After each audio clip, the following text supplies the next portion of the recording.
team. Can you guys all say Team Say on 3? 1, 2, 3.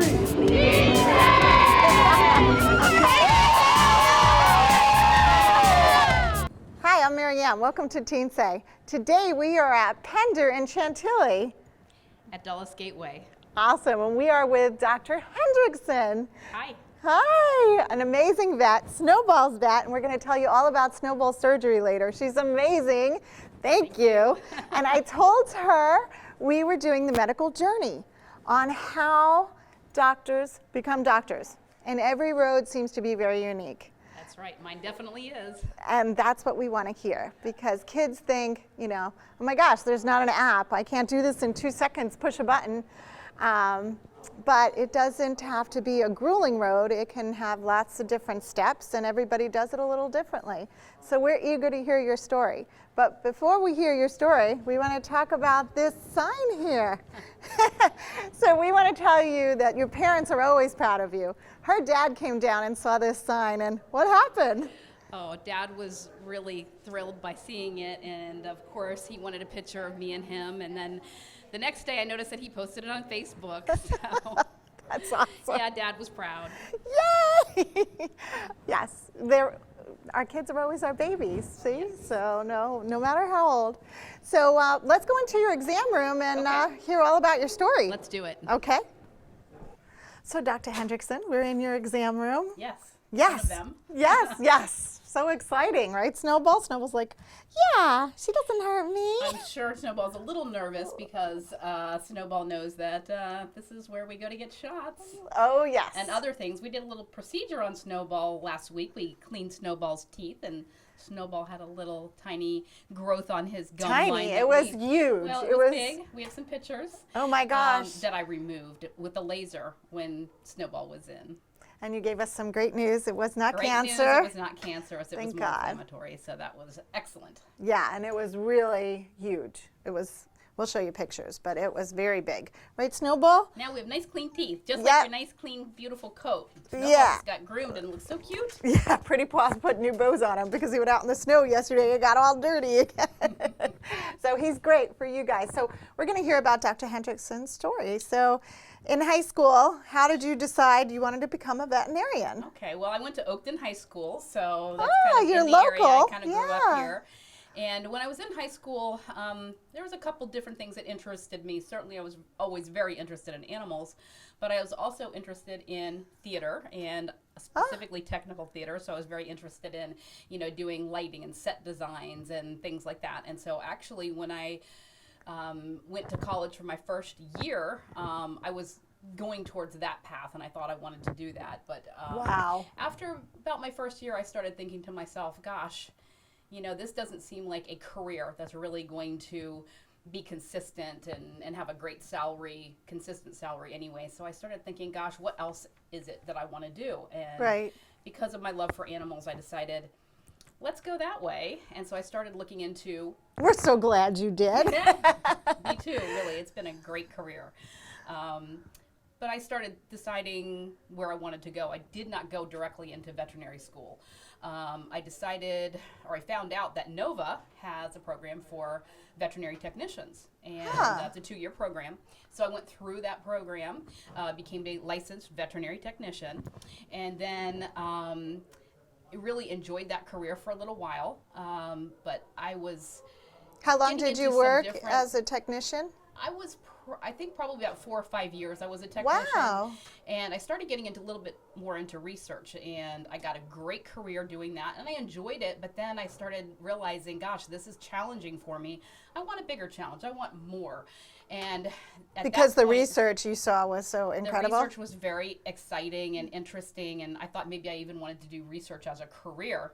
Ah. As you can see, I ended up going into medicine and seeing patients instead, Right. but that was my original thought. But I decided to go to vet school, and How long is vet school? it's 4 years after you graduate from college. Now, Okay. that being said, graduating I'll use as a loose term, because even though I had been through my veterinary technician program, and I also did all the prereqs that I needed for veterinary school, I did not actually have a 4-year degree. So you can go to vet school as long as you have all your prereqs, which is How many great prereqs news. is that? Oh gosh, it's been so Probably. many years ago. I couldn't tell you, but there's lots of classes that you have to take to Right. get into vet school. So after graduating, I went out and started practicing right away. I never did go into research as I thought I was going to do, but I Okay. just enjoy the interaction that I have with clients and with their pets so much that I just decided research sounded a little bit more cold and not as personal. And so I really enjoy, the contact that I get with people. So this is the right place for me.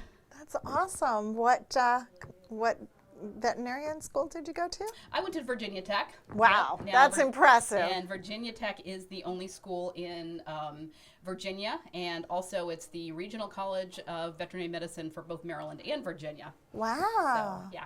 So did you have a 4.0 all these years? No, I did not have a 4.0 for sure. I think if I was really excellent at school, I probably would have gone right from high school to college. But at that point, Well, you weren't even sure at that point, I wasn't though. really even sure, but I didn't think that I had the greatest grades, and I went into veterinary technician school just fine. I didn't have any problems getting in there either, and did great, but I didn't have a 4.0. Okay. But what I did have was something else that I think really, really helped me, and this is really good for any of you out there that are looking to become a veterinarian. They are looking at 3 different blocks of things that you have experienced in your life. One of them would be large animals. So I did actually live on a horse farm for a little while with a friend, and so I got my large animal experience there. How I long also did the research. did you live there while you were in school? I did. That was when I was in veterinary technician school. Oh, that's Yeah. exciting. So that really was. So you and woke I up with enjoyed it. animals and you're in school? Absolutely, and I was not necessarily a big horse person, but I got that experience there, and that was excellent for vet school. So I think it's really important to have large animal experience. But one of the things, if you're going to vet school, that a lot of people do not have is research experience. And as I already told you, as a veterinary technician, I did some research, and so that block was big check mark. And then, of course, as a veterinary technician, I had worked in lots of different hospitals and different settings, and had a lot of life experience to do a lot of different veterinary things, and it was licensed already, so I had my 3 blocks ticked. So even though my grades might not have been as good as the next person, I sure had my life experience down, and I think that's what helped me get in. I hear a lot of the teens say, I heard another doctor say, there's no cutting corners. To become a doctor, you have to study. Oh, well, that's for sure. I mean, even though I did not actually graduate from a college, there's a lot of work that went into it anyway. Oh, yeah, with all your prerequisites. lots of It's the same prereqs. thing for PA Still school, have too. to have the grades, still Yeah. have to do all the work. So, Yeah. I had enough credits to graduate. I just didn't actually graduate. Gotcha. But no, the kids always say, oh, I don't have a 4.0. I can't become a doctor. But what they don't realize is if they have, a 3.5 and they've been, on the soccer team or the cheer team or Like the hockey. experiences, And they do look at that, and yeah. right. And they're like in HOSA, which is the medical class, or the veterinarian classes at the academy at Chantilly. Yes, absolutely. And I Yeah. know quite a few people that are technicians now that have gone through that program at Chantilly, and Wow. they really get great experience doing that. That's awesome. They didn't have that back then, though, I didn't did you? have not one for veterinarians, but actually I was telling you about my first career I thought was going to be in theater, and I did go through a program through my high school for theater, and I actually worked at the Ford's Theater in Washington, D.C. Wow. Helping them to build sets for shows that they did at Ford's Theater, so that was very, very cool. Wow, that's exciting. So what would your advice be for teens out there that say, oh my gosh, I can't go to school to become a veterinarian. It's so long, it's so hard. Well, I think we all have our passions, and we all have things that we want. And if you want it hard enough, then it's really not hard. If you want it, you're going to go down that road and experience everything that you have to experience to get there, and it's really not so bad. I mean, you get through it faster than you think. You really do. Yeah, and otherwise, what are they going to do? Just get up every day and go to work? Blah. Right. I mean, Instead, you had a fun journey. Yeah, life is definitely a road that you have to travel regardless of what you want to do. But if this is your passion, this is what you want, then you can have it, you can get there. That's awesome. Yes, Snowball appreciates it, right, Snowball? You actually see our two shepherds too. And what I love That's right. about Dr. Hendrickson is she's not afraid of the dogs. No, that's one thing. Yeah, being a veterinarian, you don't want to be afraid of the animals. So. Right? But again, lots of experience and Yeah. training help you through that. You also don't want to be afraid of doing a little surgery too. So if you don't like blood, probably not the best profession for you either. Yeah, I But, think I told you this story. I love animals so much. I thought I wanted to be a veterinarian, and then I went to a cat autopsy, and first cut, I was out. So yeah. I stayed the receptionist during school, and then Yeah, interesting that you say that, because even in vet school, we actually had a few people who had never really been working in a veterinary practice before and really kind of had to get over that necropsy and surgery and being down in there doing anatomy. And so yeah, that's just definitely, I think we all, thank God, have our own things that we really like to do. Yeah. And some people are cut out for it and love it, and other people probably go a different profession. Right. So what was do you remember your first surgery? It wasn't Snowball. 'Cause- No, I would say my first surgery, of course, in vet school, we got to do a little bit of surgery, but really you do most of your surgery after you're out. So certainly, usually as veterinarians, we start out with our spades and neuters, and you almost always have a mentor when you get out of school. Somebody in the practice that you work in is going to be right there, right next to you, kind of showing you how to do things. So spades and neuters are our bread and butter. We do those all the time, dental cleanings, and there are a lot of other things that go with that, but I'm sure those were my first surgeries. Okay. So do you have like a residency? No, there are, if you do want to go forward with becoming like a internal medicine specialist, then there is definitely more school that you have to go through and more tests that you have to do. Right. But as a veterinarian, part of your third year is definitely going to different practices and exploring different things. So it's not really a residency per se, but you're out in the field doing things so that you can kind of get an idea of where you want to end up. So yeah. Awesome. Well, thank you so much for sharing your unique story. And it's impressive because you don't have to just do one thing after another. You can do it your way and figure it out as you go. That's right. And, I know when I was in high school, I really thought, I have to decide what I'm going to do with the rest of my life right now. And it was so much pressure. But no, as you go through life, things are going to change and roads are going to go this way and that way. And you don't have to know exactly what you're going to do when you're that age. So you do figure it out eventually. That's good. So any advice you can give our future juniors and seniors on how they decide, and what if they have no idea and they're so scared because they just have no clue? I think it's important to really look into yourself and decide what you're passionate about. And, I had a couple different things that I was interested in. Like I said, I kind of went the theater route, but I also knew that I loved animals. So I think that you don't have to have it all worked out in your head when you're a junior or senior. Your life is going to unfold in front of you, and you're going to take the paths. I think the most important thing is to just really decide what you're passionate about and go for that dream no matter what it is. So my daughter, who's graduating in May, at first didn't know what she wanted to become.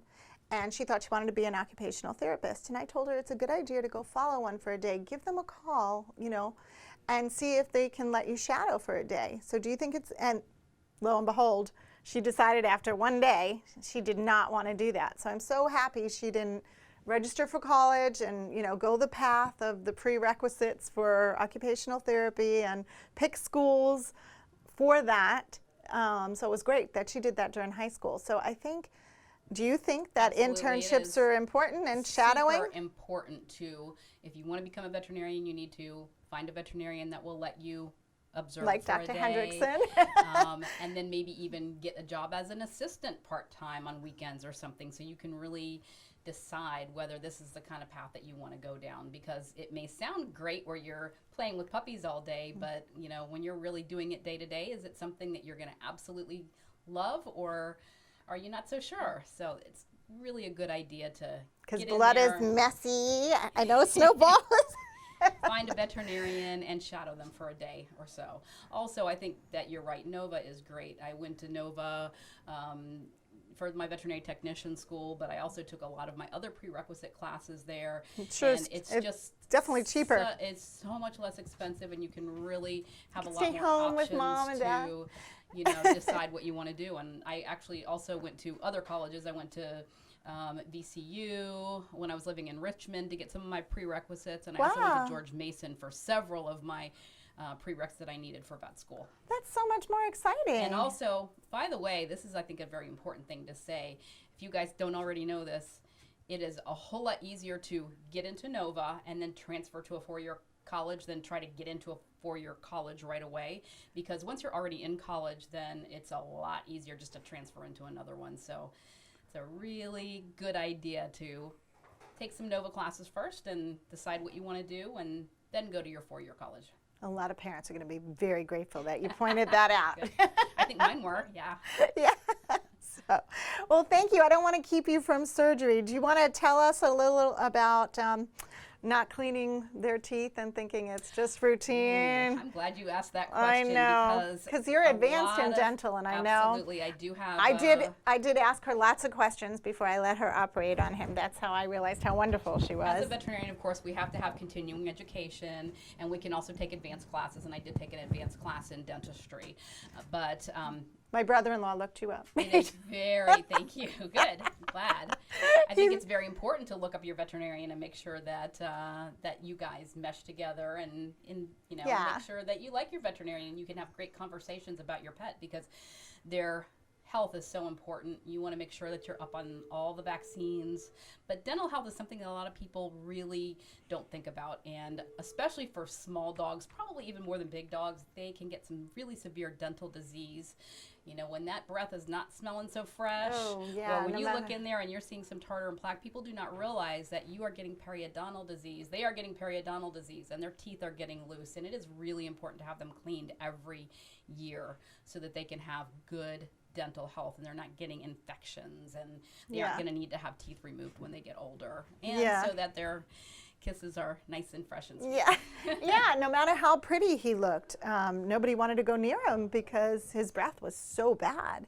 But it's not anymore, is it? No, he looks pretty now. And also the size of that, my brother-in-law and I just, he kept saying, brace yourself. And I appreciate all the questions I asked you, and, how worried I was. And you didn't seem impatient or anything with me, and I was very hesitant. I love about clients, I love to really educate them on pet health. And so that's really one of the reasons I decided I really wanted to pursue this path versus being a researcher, because I really do enjoy my clients. So. Well, thank you. So I didn't drive you nuts with all my questions.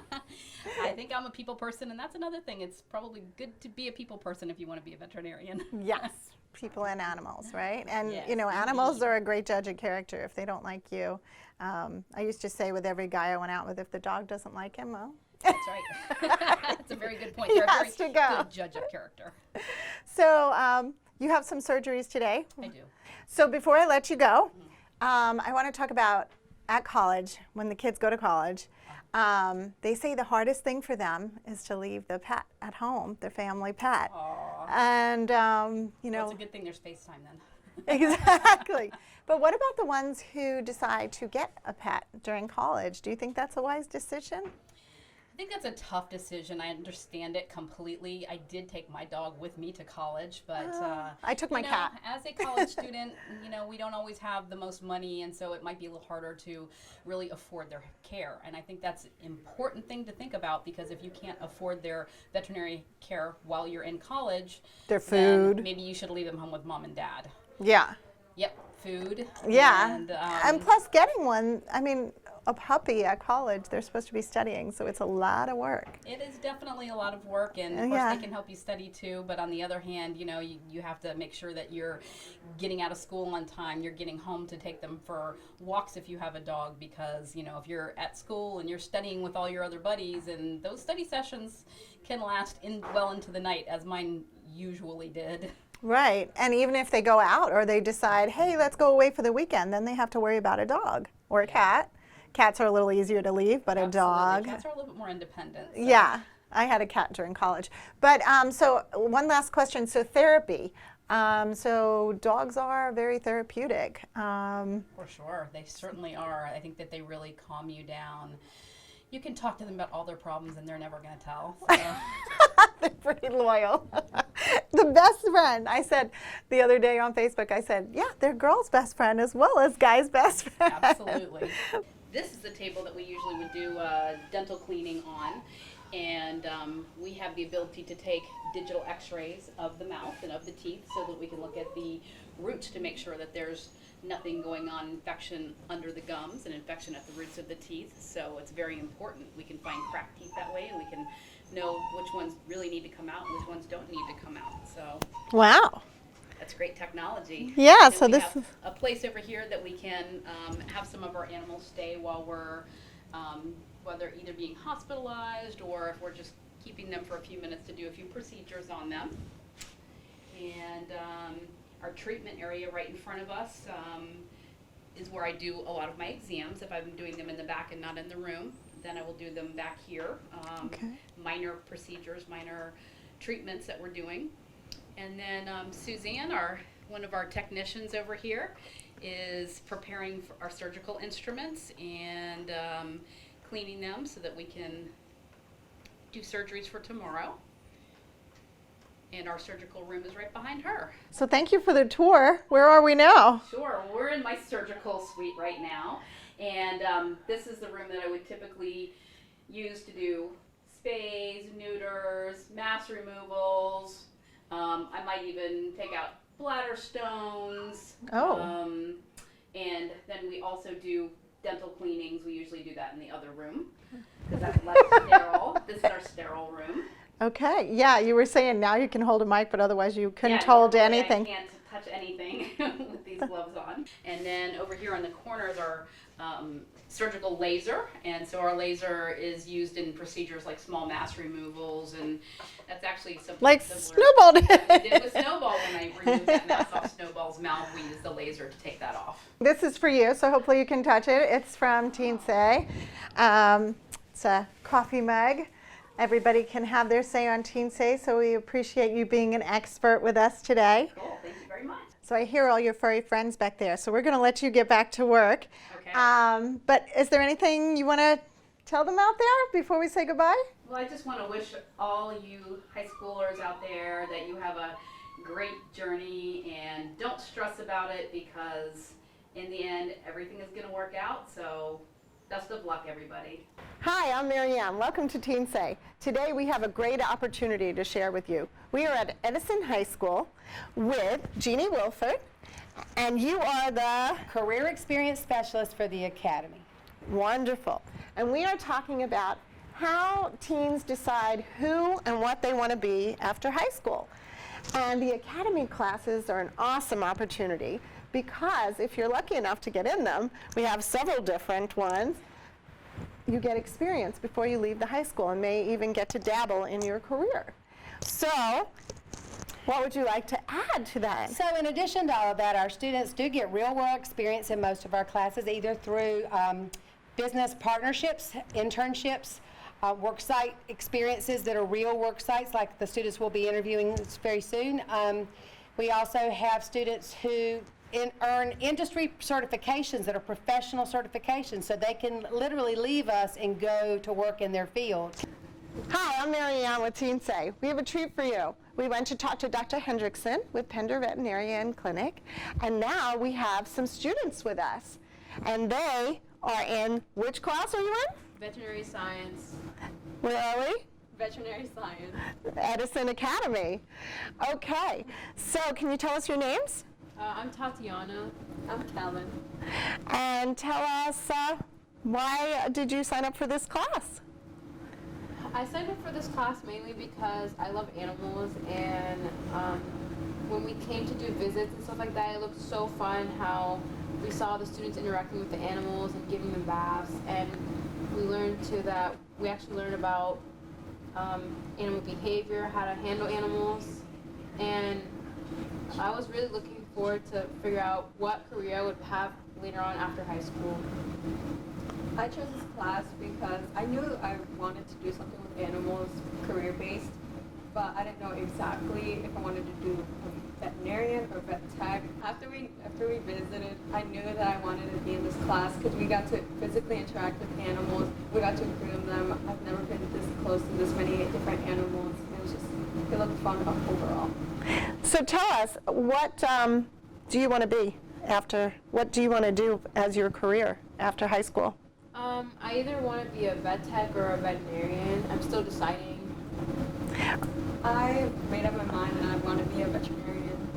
So how many years have you been, is this a 2-year course or a 1-year course? Yeah, it's a 2-year course, and you get to choose from level 1 if you want to continue on, or if you don't want to continue on. So with 2 years of veterinarian science, does that give you a specific certificate or degree for when you leave high school if you didn't want to go to college? No, it doesn't give you any certification, but you do get to have some watered down information that maybe others don't have that advantage. You have anything to add? So with this class, we do this one test called the Workplace Readiness Exam. It gets you a head start and it gives you an opportunity to understand what really goes on in the workplace after high school. Okay. So what do you do? What's a daily day in your classroom? So we start off, Yeah, is there a difference between level 1 and 2? well, there's only a difference in the material you learn, but otherwise you kind of do the same stuff back here, but we do learn more in level 2 about anatomy, and level 1 is more basic and basic knowledge. Level 1, you start off learning safety. You're not allowed to be back here until you pass your safety exam, because here in this class, safety is our #1 priority because we are dealing with live animals, so you have to pass that unit. Then you get into more like breeds, like dog breeds, cat breeds, reptiles, rodents, birds, just general information. Level 2, you get more in-depth with the anatomy of animals. So you want to join us? Come join us. Hi, my name is Kelby Enriquez. I'm in the Veterinary Science 2 program. I'm an ambassador for the Edison Academy for Veterinary Science. Behind us here, wonderful. we have our kennels, where we keep the animals while they're waiting to be groomed and wait, they need to be dried or anything else to be picked up afterwards. So wait, so you're open to the public for grooming animals? Yes, so once a week, I shouldn't say that, twice a week, Wednesdays and Thursdays, we have a grooming business that's student run, as well as this by our teacher, where we have basically clipping, trimming, and bathing for the dogs and cats that come in. Wow. Cats, but not as much as obviously dogs. So yes, we are open to the public. We offer the services on our website. We also have the card for our teacher that we give out to people around us. It's mostly our advertising, I guess we'd say. We mostly word by mouth because we can't necessarily compete with other businesses around here. So Right, because you're actually learning. we're actually learning. This is a class, and that's why we're able to keep our prices lower than the standard, grooming facility, as well as just, this is a place where we get to learn, have fun. Way much like a really great experience to be here. So how many dogs a week would you say you're grooming? On average, I'd say we're normally doing 24 dogs. It's 12 dogs a day usually. 12 dogs a day? Split up Wow. throughout the day from the AM, PM, and midday classes. So how long is your classroom time? Our class time, so depending if you're an Edison student, you get here from a little earlier than travel students. So it's around, both Edison and travelers get an hour and a half in here in the class in general. Right. On grooming days or just standard classroom time. Right. So when we have grooming, we're here. You have an hour and a half to get everything done. The trimming, TPR, which is temperature, pulse, and respirations. Oh, wait, Yeah. tell us what? Go ahead, say that again. Sure, the temperature, pulse, and respirations, that's just, a general health check. A physical exam as well, and just to check make sure the animal's fine. If there's anything we need to let the owners know, we let them know. If you let me get a picture of the tools we have here. Sure, that would be great. So, we're with your fake dog. Little Bucky, I call him. Little Bucky. Little Bucky.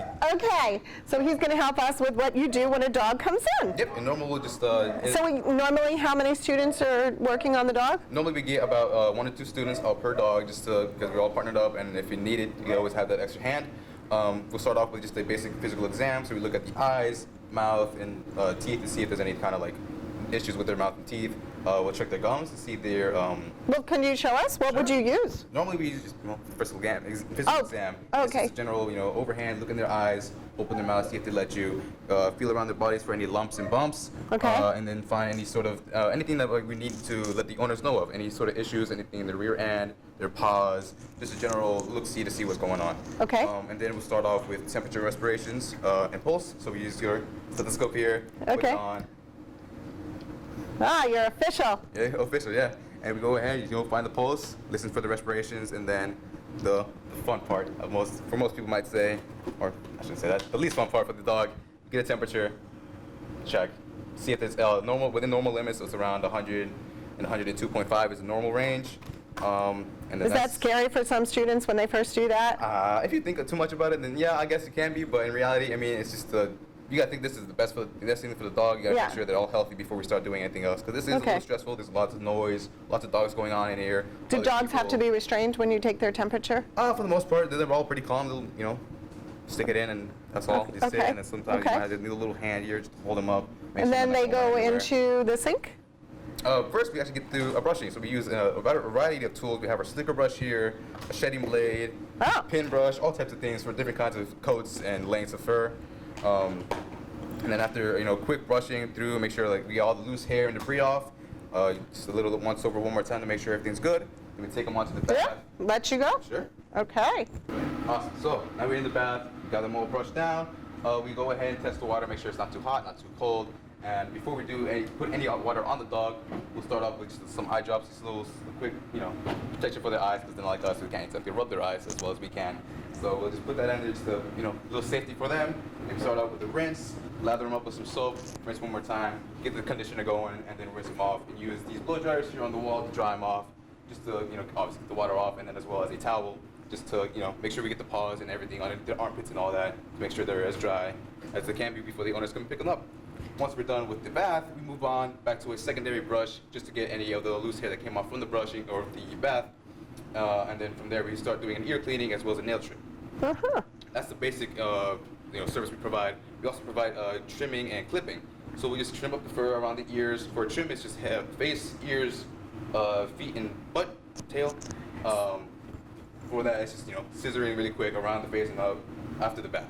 So how long before you can cut a dog? Like how long into the quarter? Yeah, the course. Mainly it's reserved for level 2. Okay. There are level 1s that during the end of the year they're able to start trimming and clipping just so they get some kind of experience. Right. If the teacher decides that you should be comfortable with this, Right. and be able to go ahead and do it. So as a basic timeline, you go out all of level 1 for the majority until about 4th quarter, and then that's where you begin doing some basic trimming and clipping. Okay. And then move on to level 2 the following year, and that's mainly what you're doing. You still Okay. do baths and all that, but level 2 is more like a catch-fall for the level 1s. Whatever they get done or they can't get done during their class time, we finish up, Right. as well as get the dogs that haven't been touched all day, Right. throughout the entire process: the bath, nails, ears, trimming, and clipping. So you have a lot of dogs in the classroom right now. Are those dogs that are with you all year long, or are those Yes, dogs those that are have? the instructor's dogs. They're Pip, Penny, Deke, and Bruce. They're just her pets, kind of an advantage of the class that we have. Little furry creatures running around while we're studying and learning, and they just have a nice little extra perk from the class. Yes. They are here all year long. Normally we can get them baths if we need to, but for the most part it's usually rebathing and trimming the dogs that come in from outside. Very good. Yeah, when you come to their door, they're barking just like as if. Always so excited. And when a Lots of noise. visitor comes in, they're still barking for a little bit until they're settled with you being here. So great, thank you so much for talking to You're us. welcome. So No problem at all. what would you like to do after high school? After high school, I am going to Virginia Tech to study animal and poultry sciences on the pre-veterinary track. Oh, I'll be going wonderful. from there to the Virginia, Maryland Regional Veterinary College to become a veterinarian, specifically for large, small, and exotic animals, and then hopefully after that, own my own practice one day. After traveling all over the world, experiencing all kinds of exotic animals. That's great. That's my own plan, though. I mean, life is a journey. That is awesome that you have a plan too. That's how you get. Get to where you got to be, Exactly, roadmap. exactly. And we always say to journal along the way, okay, I have to get here, here, and here, and have the plan, and then don't detour, or go back to the plan. So that's awesome. So when did you decide you wanted to become a veterinarian? Oh, I decided really early on. I was in kindergarten. I met a veterinarian for the first time at a career festival they had in Yes. the school. And from there, my grandpa owns a farm, and I saw him handling the animals, giving them vaccines, drawing blood, stuff like that. Like that just interested me. Like medicine and animals, I figured, you know what, the best way to combine that, become a veterinarian. And then from here, That's awesome. hearing about this class, I figured, oh, that's an awesome opportunity for me to get some more actual on-hand experience. And actually, from this class, I was able to get a job as a vet assistant at Haiba Valley Vet Clinic. Wow, great. That's great. Yeah, and I bet a lot of the kids in level 2 can help out at groomers as well. Yeah, we get the experience to be able to be animal groomers as well as vet assistants. You don't necessarily get a certificate from any of it, but Right. it's that experience that gives you that edge to be chosen over someone else. Right, and it helps with getting into Virginia Tech, Yeah, right? definitely. So you're a senior? Yes, I'm a senior. Oh, good I went to luck. Potomac High School. Well, congratulations. Thank you. You're welcome. Anything you guys want to add before we close? The girls are still standing by. Do you want to add anything? Come on over if you do. So one perk of being in this class is that you get the opportunity to participate in this program we call SkillsUSA. With this program, we get to compete with other schools. We start off with districts. We do veterinary assistant competition where we do TPR, we do physical exams, we do medications, and then we do a breed test. And then from there, if you place, you move on to state level, and from there, that's our highest that we get to. Have you guys ever won an award? Last year, for my level 1 year, I competed for the district level. I only placed up to second level, but didn't get to move on. My second year being here, I tried again, and I made it. I won second place again, moved up to states. Did not place states, but it's all right. It was great. It was for experience. It was a wonderful time. Awesome. Yeah, and this was my first year competing, and I got first place in districts and second place in state competition. And it was just wonderful because you get to compete with a whole bunch of people around the state that love to do what you do. And it's just fun to compete and have that experience. Have you competed I yet? have not. I'm just one of the ambassadors here. Awesome, awesome. So, do you know how you hear that veterinarians like animals better than people? What do you think? I definitely say, here, I'll take the mic. For the veterinary, a career, you can say that you like people or animals more than you do people, but at the same time, it's very people-oriented because Of at the end course. of every leash, there's a dog or there's an owner. Yes. So even though you could say, most people I would say they do like animals over people, but at the same time, there's still lots of contact you have with people. So Right. it's good. This class definitely helps with that kind of social skills that you get to be able to have talks and talk about all those things with animals and as well as people. Right, because the people are talking for them too, right? And Dr. Hendrickson did mention that, that she uses her people skills to talk to the people, and she loves her clients because obviously the clients are heartbroken at the end of 15 years. That's the really hard part. And so how do you guys feel about, so you want to be a veterinarian, you want to be a tech? Vet tech or a veterinarian. Or a veterinarian and a veterinarian. So how do you think loss will be? Because it's really hard. They last a short period of time. Do you think that'll be a difficult time, or? Definitely anyone's first time with dealing those kinds of hard situations will be rough. For me, I guess I got kind of lucky with my first time. Didn't know it was one of those situations. Like, I went in all smiley, happy, and then I realized what was going on. So obviously, once I am a veterinarian, I believe that I'll have the experience and the skills to be able to handle the situation as professionally as possible. Exactly. Wonderful. Do you guys want to say anything else to the kids out there thinking about becoming veterinarians? Oh, some awesome advice would be get out there, find some kind of opportunity, any kind of opportunity to deal with animals, whether it be in this class here at Edison Academy of Veterinary Science, or volunteering at a local shelter, groomers, just even to ask them to see if you can shadow really quick, or find some other way to get the experience so you can get that kind of edge to actually figure out if this is really what you want to do. Well, good luck to all of you, and thank you so much for talking to us. No problem. Bye-bye. So it was my junior year of high school when I decided I wanted to be a veterinarian. I took an animal science class, which was a career-based class, and it just allowed you to try out all these careers and see what you liked. Right off the bat, I just fell in love with veterinary medicine, and I knew that this is something I wanted to pursue. My first application experience was a good one. I was a sophomore in undergrad, so I was pretty young. I was offered an interview, and I was placed number 9 on the wait list for admission. So I was close. It was a long summer waiting, but ultimately I did not get in. The second time I applied, I got waitlisted for an interview, so it was almost like a step back. It was harder. It was definitely harder to deal with, for sure.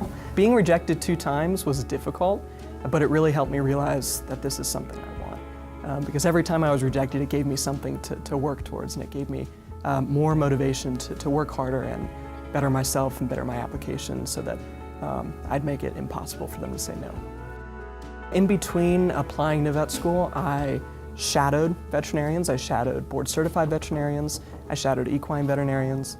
I got a job, or I was able to get some experience working with some exotic animals. I did some research, and I just tried to make myself a better, well-rounded applicant. Getting accepted the 3rd year was incredible. It was a good experience and something that I'll remember the rest of my life. So I kept applying to vet school because every time I would stop and say, hey, maybe you should have a plan B. And I'd start to think about other possibilities, and I wasn't as passionate about anything else, and I knew that vet med was something that I was going to ultimately do. The students who are applying right now, I know it can be stressful, I know that it can be challenging, but it's an exciting time, and it's something that you will remember. For those of you who might be reapplying to veterinary school, I encourage you to figure out if this is something that you want, and if it is, to keep trying and keep trying. Because, for me, 3rd time was a charm, but for some people, 4th time is a charm. You'll get in.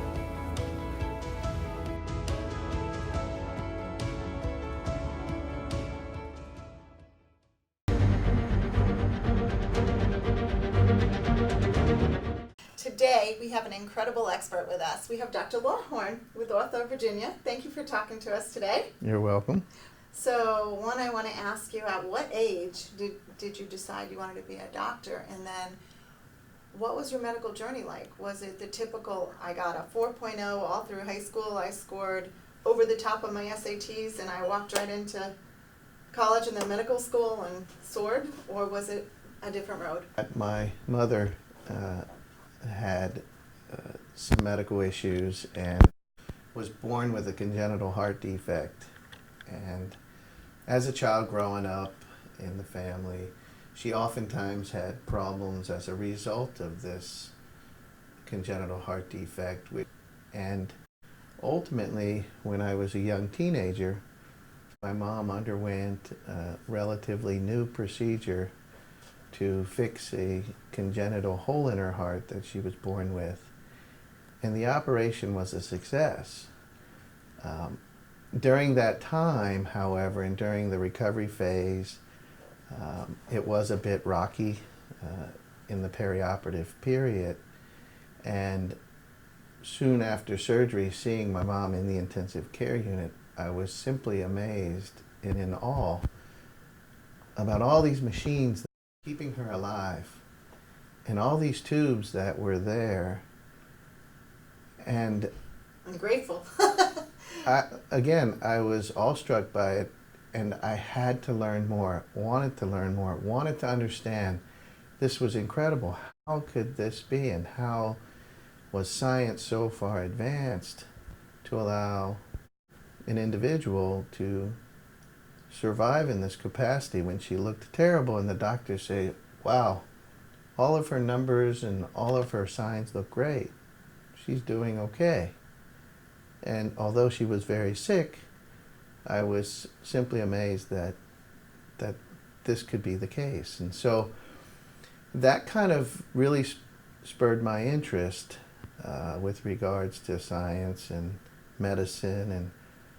And before I went to high school, when I would have to do book reports, I would gravitate to doing book reports on these topics that dealt with health and medicine. And as I read more, there was more I wanted to learn. And I think just before I went to high school, I think my commitment was pretty well established that I wanted to do something in the field of medicine. I wanted to be a physician, a doctor. Didn't know much about all of the other alternative disciplines like nursing and physician assistants and some of the other roles that were present in healthcare. I just simply knew I wanted to be a doctor. So, teens had some questions, Nick. So I'm glad you're here today. We're here with Jamie Lynn Fano, a PA at Ortho, Virginia. Thank you for talking to us today. Absolutely. Very good to be here. And with us today, we have Nick Gonzalez, and Nick is the president of HOSA. Nick, could you tell us what HOSA is? Yeah. So HOSA stands for Health Occupational Students of America. And basically, it's a class where if you're interested in pursuing the medical field after high school, you take the class and you're actually enrolled to NOVA for dual enrollment. And it's 2 class periods, so it'll take up a bit of time in your schedule. And you go to that class every day at the end of the day.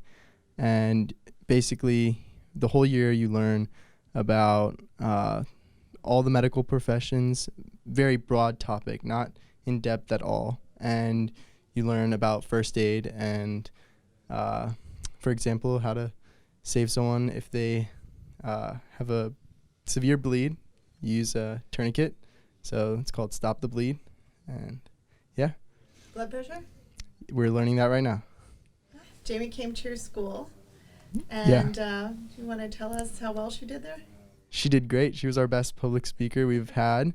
Yeah.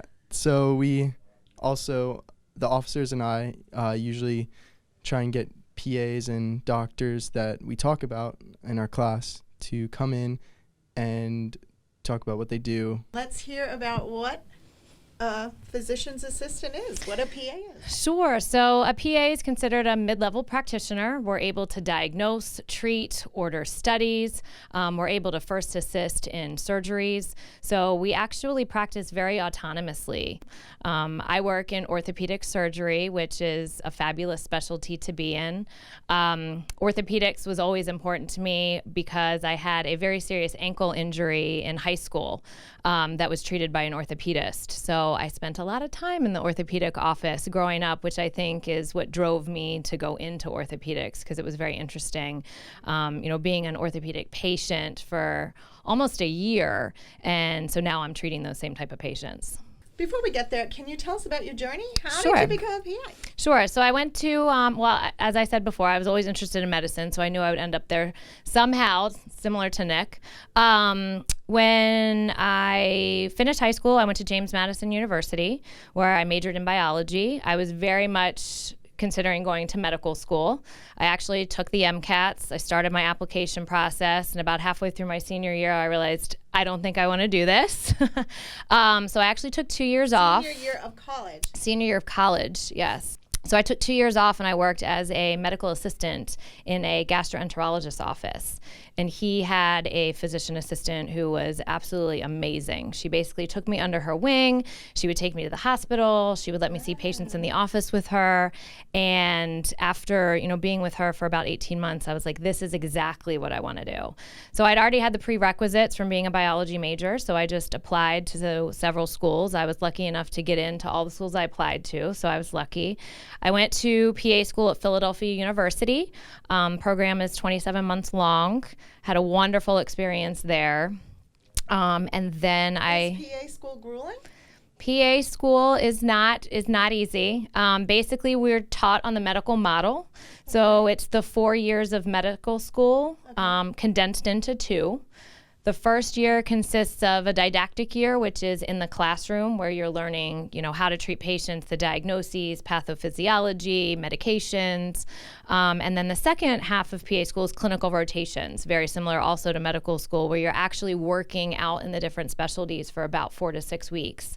So you're getting hands-on experiences, you're treating patients, you're learning from other physician assistants and physicians, getting access to the hospitals, which allows you to get a good idea of what you actually want to practice in once you come out of school. Oh, a PA can go into any field. Yep. Yeah. We practice in all specialties of medicine and in all settings of medicine, meaning we're in hospitals, we're in doctor's offices, we're in rehab facilities, we are in, small town clinics, we're even in the correctional facilities. So we work in all aspects of medicine, yes.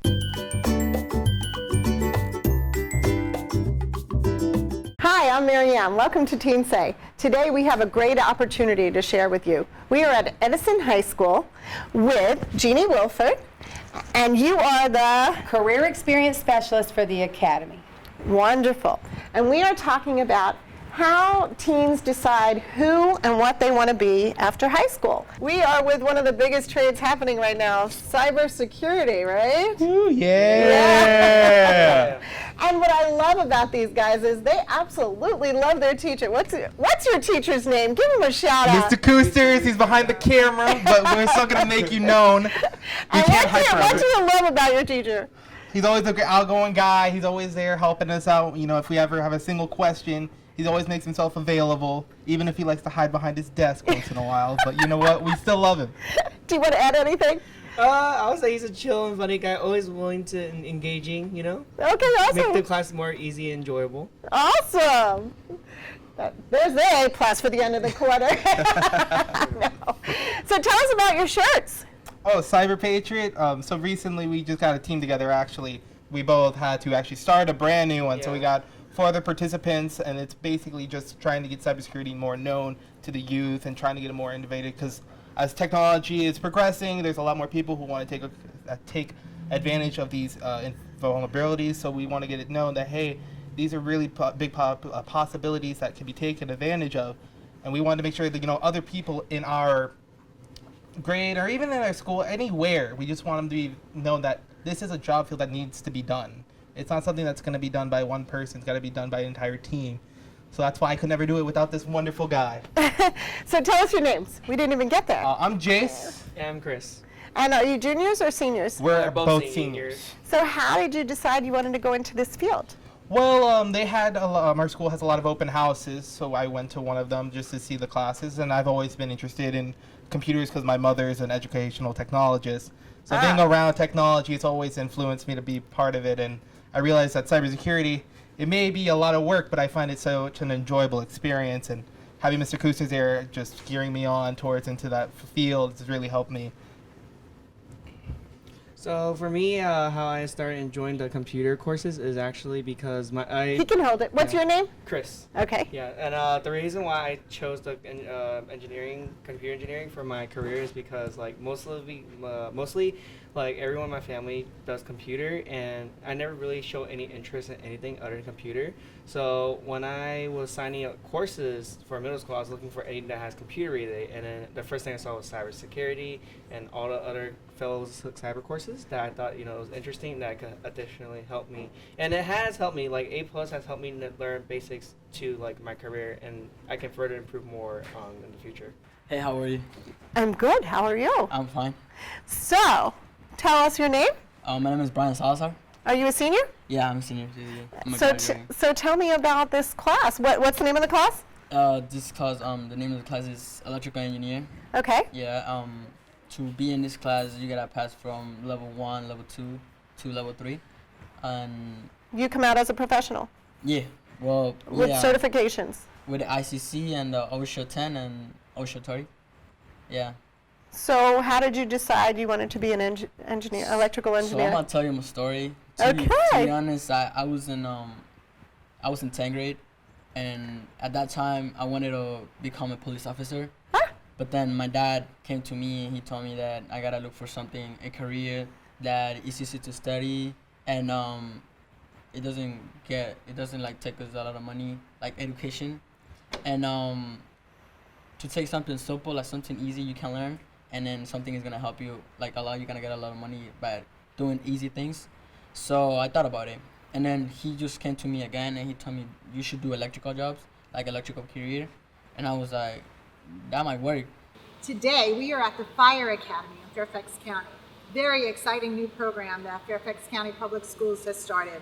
I have 2 high school students with me that are in Fairfax County Public Schools firefighter program. It's year 2, and these students will become firefighters by the end of the year. To future high school kids who possibly want to look into a course, this is an excellent course to take.